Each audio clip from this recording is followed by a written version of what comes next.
परमाणु के बारे में कुछ महत्वपूर्ण बातें यहाँ पर किया जाए। हम यहाँ पर देखने वाले हैं कि थॉमसन का परमाणु मॉडल क्या है, यानी कि थॉमसन ने परमाणु के बारे में क्या बताया। तो बेसिकली थॉमसन का परमाणु मॉडल जे थॉमसन के द्वारा दिया गया था। किसके द्वारा दिया गया था? जे थॉमसन के द्वारा दिया गया था। और अलग अलग बुक में जो डेट है वो अलग अलग दिया है। किसी में 1903 दिया है और किसी में 1800 हमारा 97 93 दिया हुआ है। अब कब दिया है ये तो अलग अलग बुक वाले ही जाने।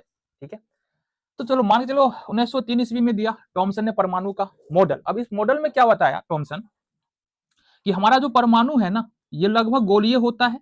इस प्रकार से ये हमारा गोलीय होता है। किसके समान? तरबूज के समान। ये किसके समान होता है? तरबूज के समान।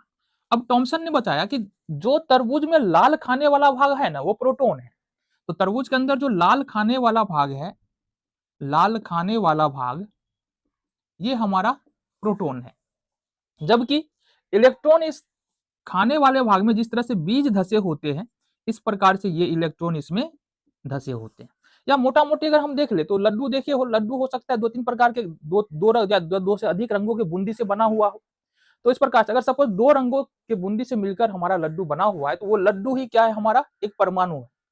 जो अलग अलग रंगों की जो बूंदी है, ठीक है, वो क्या है? इलेक्ट्रॉन और प्रोटॉन को सूचित करता है। तो बेसिकली यहाँ पर थॉमसन ने यही बताया था, ठीक है, कि परमाणु हमारा एक धनावेशित गोला है, मतलब प्रोटोनों से बना हुआ एक गोलीय पिंड है जिसमें इलेक्ट्रॉन धसे हुए होते हैं। साथ ही साथ यह भी बताया कि यहाँ पर प्रोटोनों की संख्या जो है वो नंबर ऑफ प्रोटोन जो है वो नंबर ऑफ इलेक्ट्रॉन के क्या होता है? बराबर होता है, जिसके कारण परमाणु पर कोई आवेश नहीं होता है।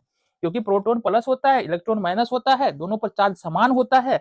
इस वजह से यहाँ पर नंबर ऑफ इलेक्ट्रॉन के बराबर होता है, इसलिए परमाणु पर कोई आवेश नहीं होता है।